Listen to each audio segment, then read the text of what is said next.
Yanga wamefanikiwa kupata ushindi wa goli 2-0 dhidi ya Simba Sports Club, na of course ulikuwa ni ushindi wenye kumaanisha kwamba Yanga wanakwenda kutangaza ubingwa wao wa 31 katika miaka kadhaa ya tunasema existence ya kwao.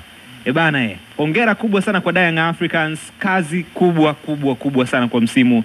Licha ya kuanza msimu vibaya, lakini hatimaye msimu umekamilika wakiwa na mafanikio ya kuchukua ubingwa kwa mara ya 4 mfululizo katika ligi kuu ya NBC Tanzania bara. Hongera kubwa sana kwa mashabiki wa Yanga, na niwapongeze kweli, niwaambie leo ni siku yenu, leo ni siku ya kujihakikishia kwamba ninyi ni wababe kweli. Ndio timu ambayo ina makombe mengi ya ligi kuu ya NBC tangu kipindi cha muda mrefu sana, lakini kadri siku zinavyozidi kuongezeka, kadri misimu inavyozidi kubadilika, ndivyo ambavyo wanazidi kutengeneza pengo kubwa baina yao na wale ambao wanafuata. Hongera sana. Tutakwenda kuangazia mchezo huo katika mazingira mengi kweli ya kiufundi, lakini pia na hata yasiyokuwa ya kiufundi.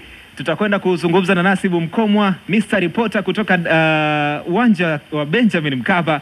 Of course tutakwenda kuzungumza naye kuhusiana kile ambacho kimetokea, kwa sababu naye ni mmoja kati ya watu ambao wamefika kule na watatupa ripoti zote, na nitaanza naye hapa. Lakini Shrafu, pia umekuwa ukikiri waziwazi kwamba Yanga ndio timu bora zaidi nchini Tanzania kabisa. Na of course umezidi kuprove hilo, na siku ya leo ukaweka wazi kwamba Yanga anakwenda kupata ushindi katika mchezo wa dabi. Kitu kizuri sana. Na ukasema kwamba Simba kushinda leo ni maajabu ya mpira wa miguu. Yes, na nianzia hapo Richi, ndio. Mimi nilizungumza kwanza, nilianza jana usiku hapa kwa watu ambao walisikiliza Juga Bonito, nikawa naelezea ubora wa Yanga uko wapi. Unaelewa? Nikawa najaribu kuwaondoa watu kwamba mnatoa mfano kwamba Yanga kaishia hatua makundi Champions League. Simba ameishia finali kwenye CAF Confederation. Kwanza ni mashindano mawili tofauti, lakini Liverpool ameshindwa kufika mbali kwenye michuano ya Champions League, lakini Manchester United amecheza Europa finali. Unataka kuniambia kwenye ligi Liverpool ni dhaifu kuliko Manchester United ambaye amefika finali? Jibu ni no, ndio. Nikawa naambia Yanga ni timu bora. Bado wakaja na fact kwamba anacheza na timu za GSM, anacheza na fact nyingi, nikawa naambia okay. Sasa kutaka kujua ubora wa Yanga na safu yao bora, just wait and see. Ndio maana nikawaambia with full confidence today kwenye morning show kwamba Yanga asiposhinda leo ni maajabu tu ya mpira, kitu ambacho kinatokea. Sio kwamba nilikuwa naiendarate Yanga, basi nilikuwa Simba nilikuwa naipa respect ile Yanga ambayo wako nayo, kwamba Lichi ulinishangaa hapa wakati nasema kwamba Yanga ni ngumu, yani hujui wapi uzuie kwa sababu umekamilika kila sehemu, si ndio? Na nikawa nakwambia kwamba Simba ni ile timu ambayo inatengeneza mashambulizi kupitia pembeni.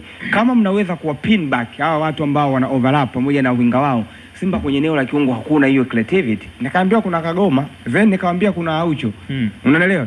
Then watu wameona kuja kuangalia huo ubora wa Yanga ambao uko nao. When we speak about Yanga, some people wana hisi kwamba labda tunazungumzia kwa mapenzi, but leo nilikuwa uwanjani. Unaelewa?